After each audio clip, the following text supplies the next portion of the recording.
Bryan, the magistrate who controversially granted Kiambu Governor Ferdinand Waititu a 500,000 shillings anticipatory bond, has resigned. Khaemba says he will not contest his suspension, terming the impending disciplinary proceedings against him unfair and with a predetermined outcome.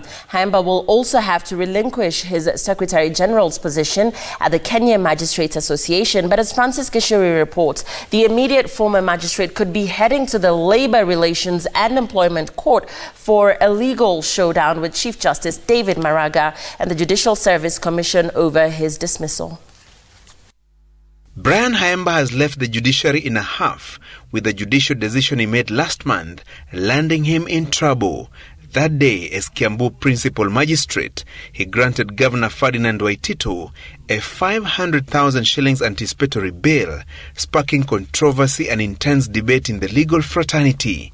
The Ethics and Anti-Corruption Commission, through CEO Twali Mbarak, contested Khaemba's verdict and claimed he had taken a day off to seek medical care, only to sneak back to his courtroom and rescue Waititu from the Commission's jaws. Chief Justice David Maraga concurring with EACC after a probe by the Judiciary Ombudsman's Office on allegations of abuse of office and gross misconduct against the magistrate. But Khaemba, who had 14 days from yesterday to convince his employer, the Judicial Service Commission JSC, to retain him on the payroll, opted to exit, terming Maraga's letter a constructive dismissal, even seeing no reason for participating in a disciplinary process that he claims had a predetermined outcome.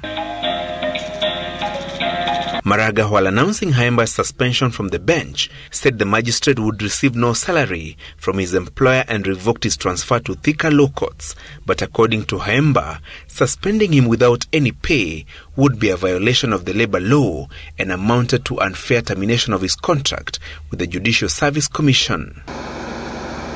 At the heart of the contest are allegations of gross misconduct and abuse of office. Khaemba is accused of handling a matter that he had neither been allocated nor had jurisdiction over. While on suspension, Maraga had ordered him to report to Kiambu Chief Magistrate once every month until his matter was heard and determined. But Khaemba claims he had been instructed by Kiambu Senior Principal Magistrate Stella Atambo to hear Waititu's application for anticipatory bail, and his decision was in line with the verdict rendered by the High Court that was yet to be overturned by a superior court.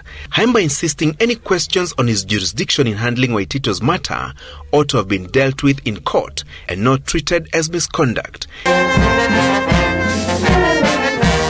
And as he awaits the Judicial Service Commission's word on his fate, Khaemba says he will seek legal redress over unfair termination, setting the stage for a legal showdown with his employer, the Judicial Service Commission, and the Chief Justice. Francis Gashuri, Citizen Weekend.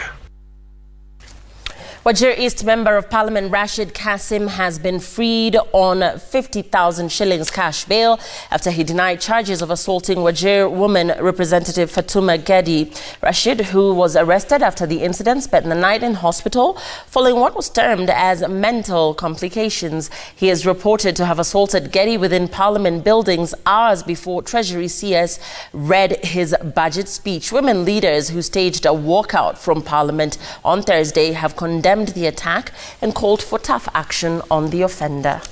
Uprooted from his hospital bed. The court can consider the ability of the accused person to meet the bond or bail terms that have been set.